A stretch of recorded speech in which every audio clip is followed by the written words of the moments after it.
What up, gang members? Today we're gonna do a fanfic reading, and I was thinking of doing something new besides reacting. And if you want to make me do this over and over again, tell me in the comments because I love reading fanfiction, but not if it's Rule 34 related or Club Fix. I'm not gonna do that. Today I'm gonna read The Journey of Oswald Mandus. It's an Amnesia MLP crossover, and it's supposed to be a teaser from the game Amnesia Machine for Pigs. I don't like that game that much, but I seem to like the story behind it, so I'm gonna read a fan fiction about it, so see how it goes. Let's start. August 13, 1880. My name is Oswald Mandus. I would like to recount to you my horrid tale, a tale of ponies and machines. I am many things, an architect, a businessman, a thinker, and I am several things, and I admit, monster could be one of them. But I am also something far worse than a monster. But what, may you ask? Is it worse being a monster? Well, I'll tell you, it's quite simple, really. What's worse than being a monster is being the secret keeper to a greater monster. I am a pony of humble origin, though oftentimes I dream of myself as a different creature entirely, walking on two legs with my front legs torn to my sides and resculptured into these horrible but efficient blunted claws. I am sure if I'm looking at myself in the past future, a past life, or alternative universe, though I know the name of this form to be known as human, so that eliminates the future or alternative universe theories. Or would I, or if I had a way to prove any damn one of them. Perhaps it is knowledge that came with me from exposure to the Guardian's orb. I will elaborate on that later. Right now, I wish to tell you about my life, and how I came into this position. My parents were poor folk, but they were honest, or at least tried to be. But hard times meant one to shelve their morals and swallow their pride and accept the occasional odd job from the less trustworthy sort. They were always small about it, in never signing any contracts, taking their payment in cash, and skipping town when their job was done, so the rough hiring them for one job wouldn't try to coerce them into another. I didn't mind. I liked traveling around the places. I met so many new faces and so many strange, inconsequential things. But they were strange, inconsequential things that only the town had, like a windmill with an oddly shaped fan, or a porting dock that ferried goods between ponies and creatures of the deep, with a gaping crater and made by a passing dragon. Perhaps it was this unsteady upbringing that allowed me to problem myself later in life as I did. Some years the world was easier at rest, and the economy was not quite as bad as it had been. So my parents ceased needing to engage in questionable work, and we were finally able to settle down in Canterlot, no less. As I grew and majored into my own stallion, I started to making deals with my friends to provide services that were too much demanding for my simple ask for a clean conscience, and I learned how to do business, and I learned how to connect socially. Slowly but surely, I made my way into the world, taking that knowledge and applying to bigger and better things. I climbed the way to the top, and eventually I was much as a Canterlot pony as the next business mare. I was able to compete with the best of them, the cream of the crop. I was once even able to meet Princess Celestia herself in person. I accidentally spilled my grape juice upon her chest. As I stood there, quavering, fearful of what she was to punish me for disgracing her person, she teasingly asked if you would like to lick it off her. What scares me most, I'm not entirely she was joking. I could even get into Fancy Pants parties, though it was not notable that I would be able to pierce through the arrogant circle of his. Fancy Pants himself actually graced me with his presence, coming towards me and offering accolades. He was a good friend. I should have listened to Fancy Pants when he had warned me about the orb. See, I was looking through some travel catalogues, eager to experience the sensation of traveling again. the wind in my face, the ceiling over me rickety, shaking as it brought me to my destination. I saw something called the orb in one catalog, and became interested. Fancy Pants warned me against this, as he heard of the horror story of a beautiful student by the name of Twilight Sparkle, who served under her princess herself. That is, until a fateful expedition to the ruins of a town called Brennenburg one night, and the fallout from that resulted in Twilight Sparkle closing herself from the princess and even her own family. This is only heightened my curiosity, and it immediately set sail for Saudi Arabia, where the scorching desert mocked me by burning into me an unwanted tan, as if saying I should have stayed home, where I could relax in the shade with a cool lemonade or other drink. I pressed onwards, though. The thrill of a hunt gripped me into its trowel. I would not be denied. I have scuffed through endless sands for almost a week. When I found out the temple where the orb allegedly rested, I took some doing to convince the local natives I would do no harm beyond merely taking the orb away for study. They said I could do that much, but warned me that I was a fool of wishing for force fate and death at an early age. In hindsight, perhaps I should have listened to them, as now I suffered through living with my terrible secret, which I will describe to you later. Dear Journal. Now back to the temple. I had no trouble getting in, finding the orb clenched in a clawed pedestal, removing it and getting out. The orb was a brilliant piece, an ornate decoration of teal-green glass carved into the shape of an orb. A magnificent golden claw was sculpted around it, though grasping it protectively. The sweet stench of victory held firm in my nostrils. I galloped out of the temple, behold my prize in better lightning. That was when I promptly fell unconscious without warning or explanation. I was not dehydrated. I had not been struck by a blow to the head from some sort of desert bandit. I hadn't concentrate or a disease. Or would be able to write about you, Journal, now. I do not know how long exactly it was in my slumber, but it had to be a while. As when I awoke, I was in Canterlot. All my businesses had been either shut down or taken over my prolonged absence, and the orb was nowhere to be found. I thought my life was over, that I would go back to my humble roots. I was curious as to how the orb had been taken from me, but it was always cautious that it was because some ne'er-do-well who would never have no trouble with shooting me dead if I appeared to him. I staggered about the city, looking for an honest job to keep a roof over my head, and that's when I met her, Twilight Sparkle, the mare Fancy Pants had told me about, though I didn't realize it at the time. He neglected it into a mention she was a unicorn with wings. To me, something about her wings seemed just off somehow, which, upon a reflection, I know why now when I did not then. I couldn't help but wonder what she was doing in Canterlot either way, and when I worked up the courage to go up and ask her, she surprised me when she answered looking for a stallion who ran into some trouble with an orb. This description gave me an matched appearance of the orb stolen from me exactly, and I introduced myself as the stallion with the trouble, confident that I was it, when we did not have a case of mistaken identity.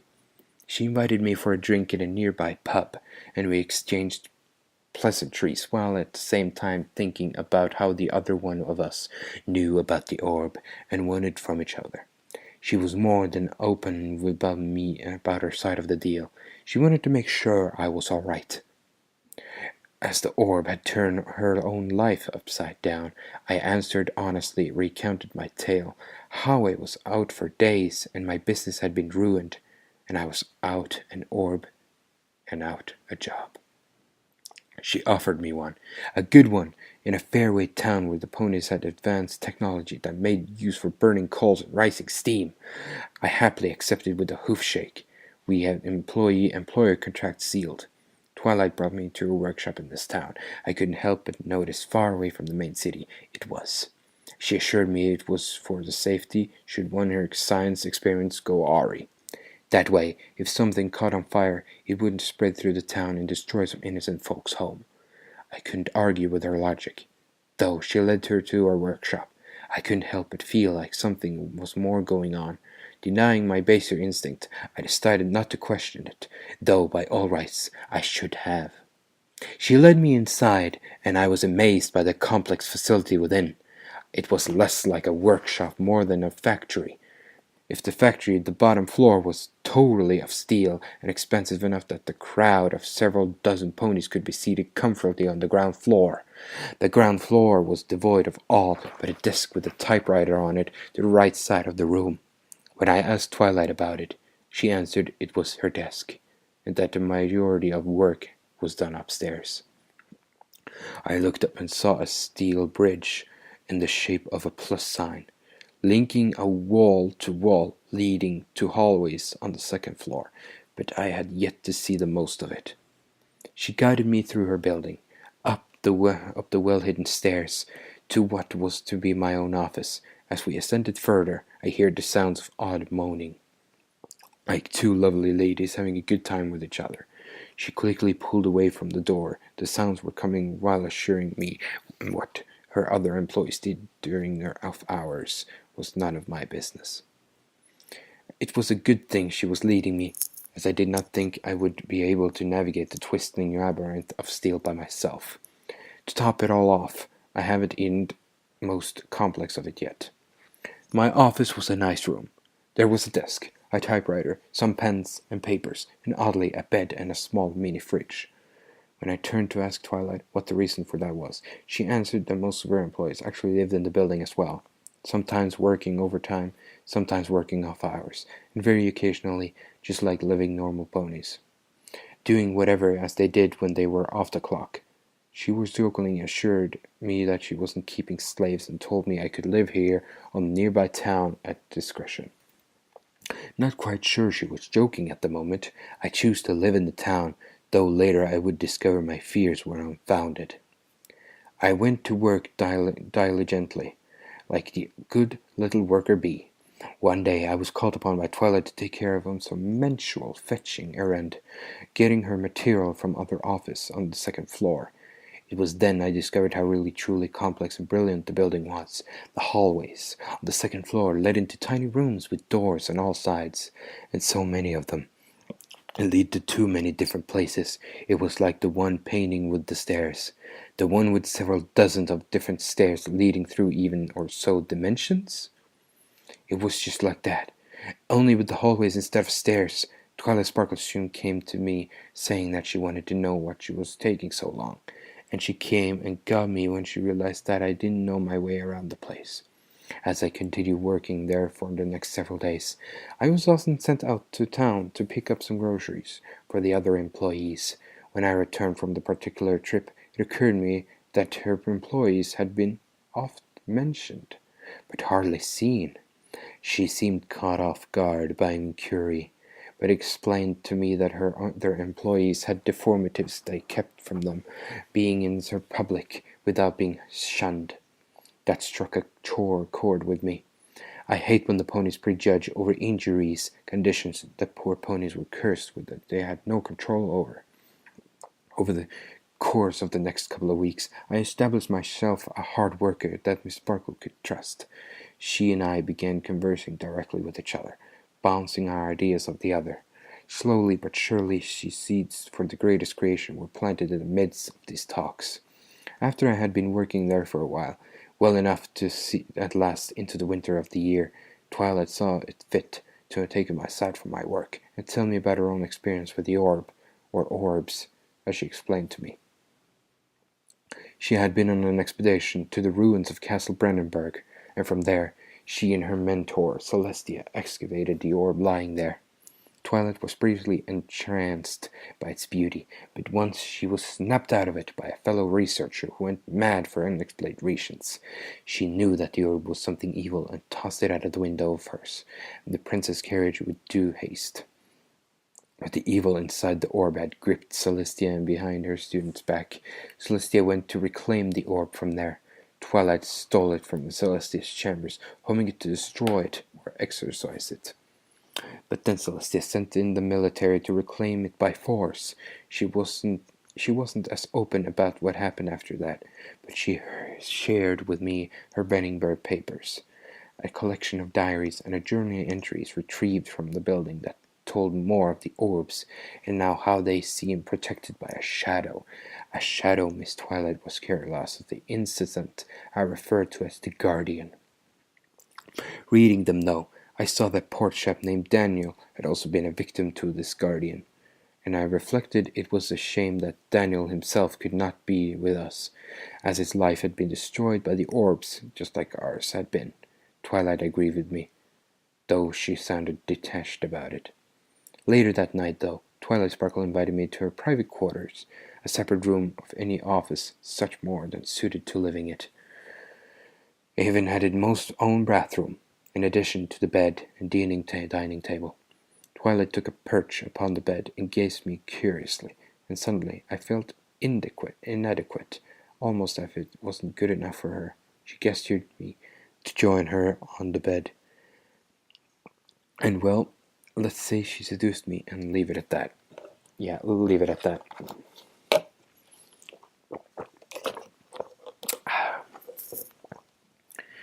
The day after work, she continued on her business, dealing with me as professionally as she was before, though nothing had happened between. Although I was given permission to chat to the other employees through the walls if they themselves could consent to it.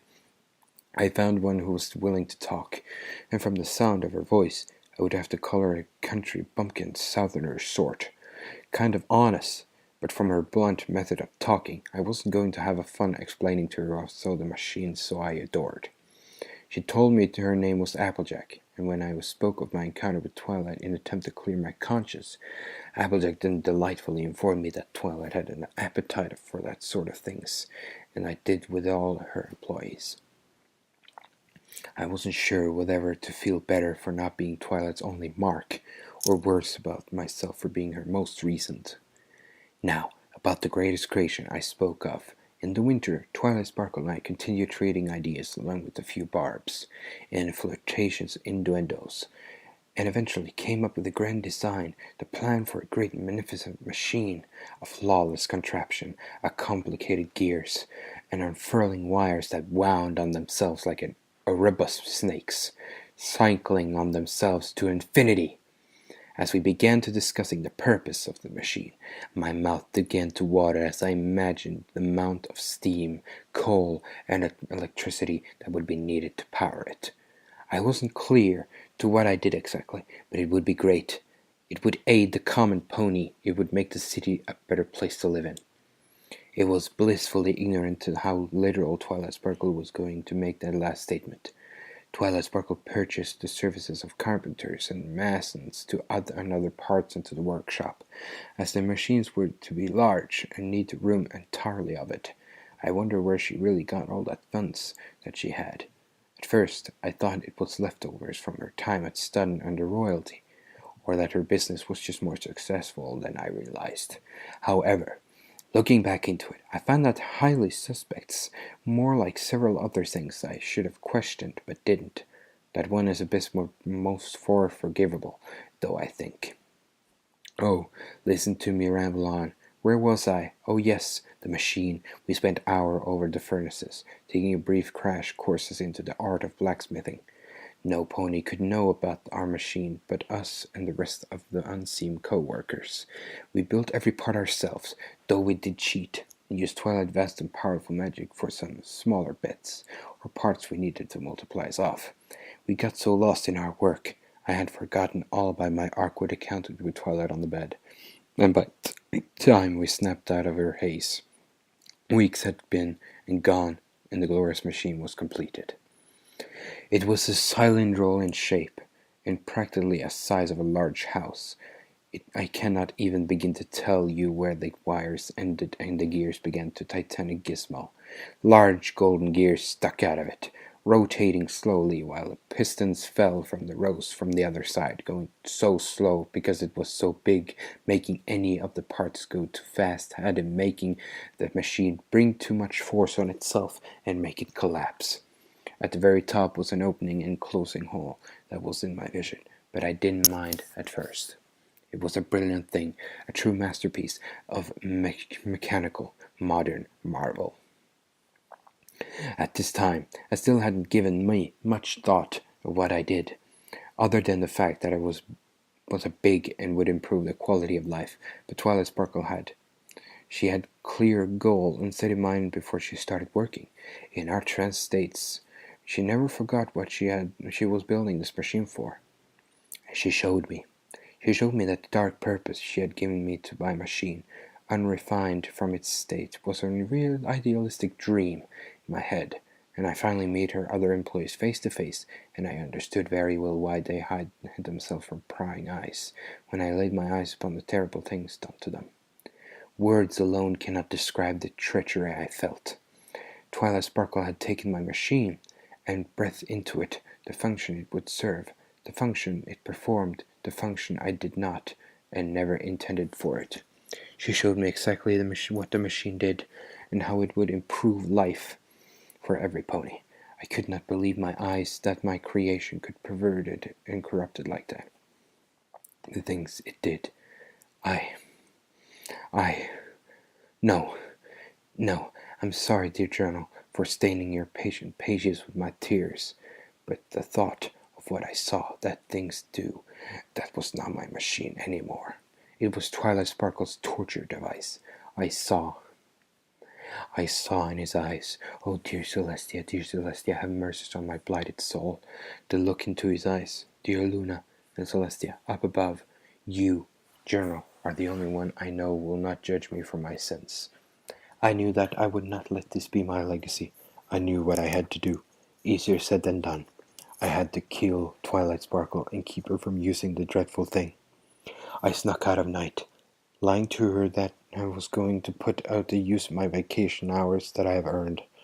When I in the truth, I headed to town and purchased an old hoof gun from the antique store. It was a risky gamble, but it wasn't sure if the gun would work. But what permit did I have to purchase a gun didn't apply in this state. Thankfully, I began cleaning up the gun, polishing its barrel inside and out. I found all its mechanisms were well and truly functional, and it could fire a bullet no problem once I did full restoration. I knew better than to tamper with restoration when I wasn't a licensed expert, so I had to settle for firing with some problem. But it would have to do. The word could probably not wait for me, but sit idly by while Twilight Sparkle tested the machines for kinks and bugs to ensure it was working perfectly. In the dark of the night, I crept back into the workshop, keeping my hooves as lightly off the ground as possibly could. The lights of the workshop painted and the windows yellow, two beacons shining brightly into the night, in direct contrast to the dark secrets and the building were hiding from the world. Antique gun held firmly in my hoof, I pulled out my key and unlocked the main entrance. Exercising the utmost caution, I peered my head in and looked back and forth, trying to see if any other employees had been put on sentinel duties. To my relief, the foyer was as dead as disco, and it had no trouble sneaking in my way inside. Coming to the door of Twilight's room, I faltered. This was a pony who had brought me to her bed, who gave me a work when I was without a job, and helped to keep a roof over my head, and food in my stomach, and I was about to kill her in cold blood. But I reminded myself of my vision and how she was corrupted, those eyes flashing my head, motivating me onwards. Quietly, I inched the door open to see her sleeping snugly under her covers, the moonlight pouring through her window that she thought never different of the morning sun. She looked so cute. I thought about maybe taking a picture before it ended her life. But then I remembered I didn't have a camera to take one in, so I stepped forward and raised the handgun, closing my F and pulled the trigger without mercy, aiming squarely at her heart. The heart got shut off, and the sound of a lifeless body hitting the floor. She startled voice helping as she pulled pierced her chest and ended her life. Except it didn't. When I opened my eyes, Twilight was scrambling to her bed, injured but alive. She climbed up and looked at me while I stared in disbelief. Did she have a cigarette box in her breast pocket or shielding from her heart or bullets?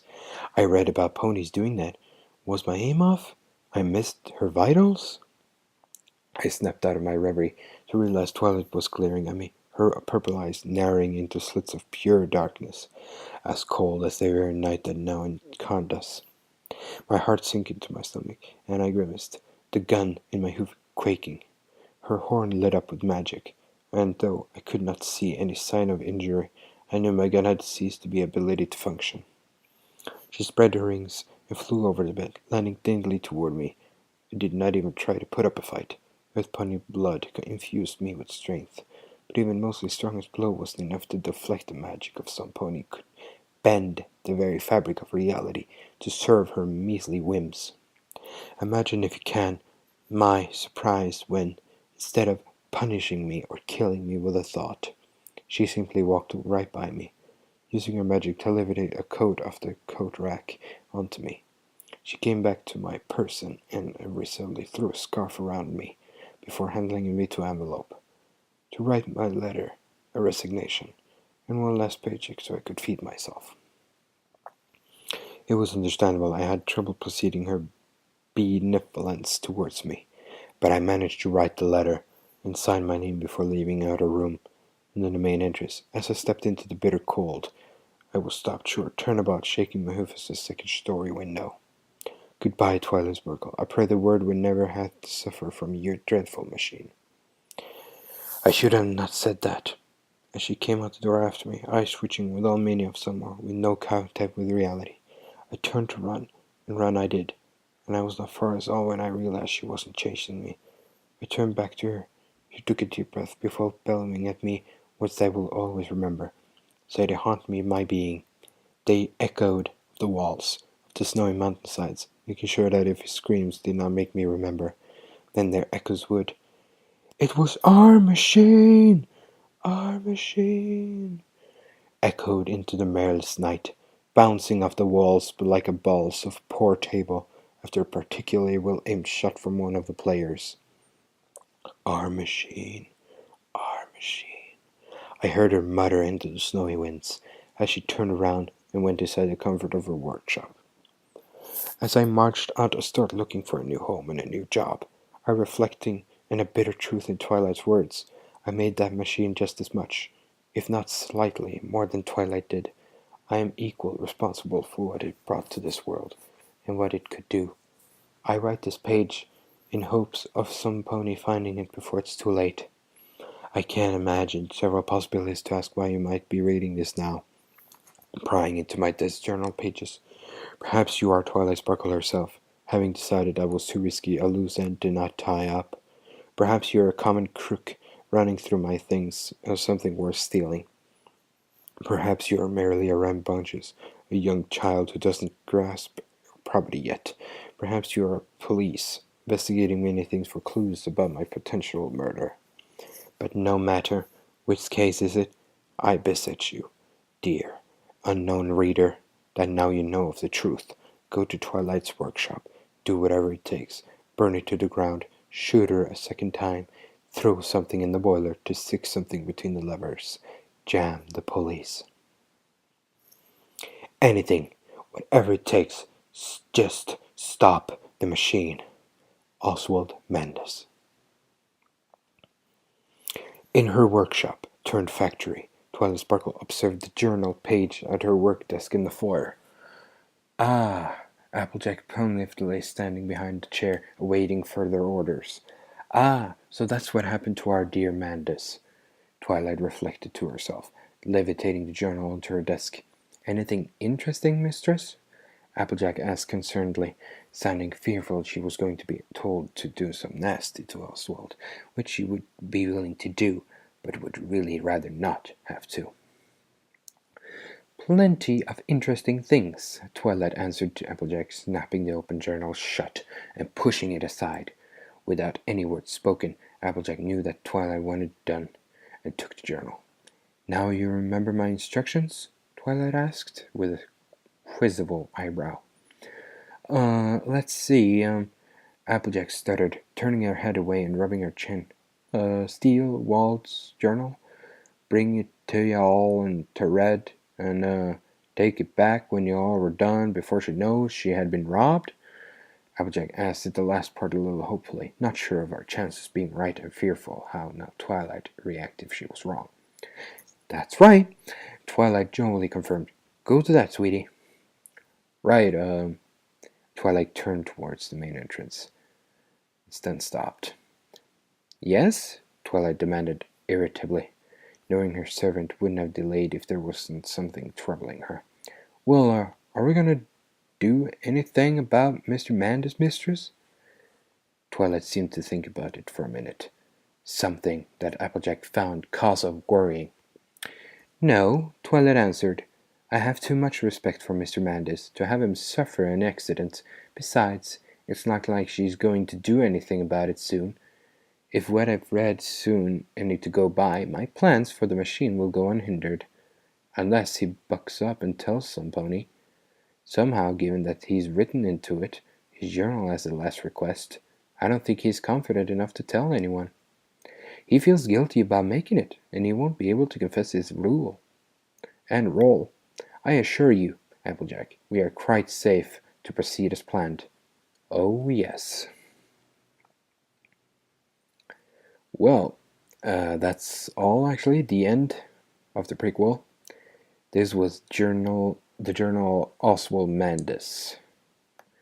A very interesting fanfiction. I liked it a lot. Darkrit Orbinauts, you made a very good story here. It looks like you have done very good, but it's not very literal to the actual story. But you said it was said in the comments that you made this before the game came out, so it's understandable that you took your own story to this. Well, I liked it. If I will give the rating of this story, I give it a 7 out of 10 because it was actually very interesting. It was about Oswald Mandus. I love Amnesia fanfictions because they are actually very interesting. And of course, I also love the story of Amnesia. If you want me to do any more fanfics besides Clubfics, I would be happy to do them. And don't worry, cover songs will come soon. A react will come next week. And I'm going to London on Thursday, so if I don't upload a reaction that week, you're probably gonna get a vlog from me in London. Yeah, I'm gonna probably maybe do that for you guys. Hope you guys enjoyed this video though. Thank you guys so much for watching. Like the favorite if you enjoyed, subscribe to join the gang, and as always, I'll see you next time. Goodbye.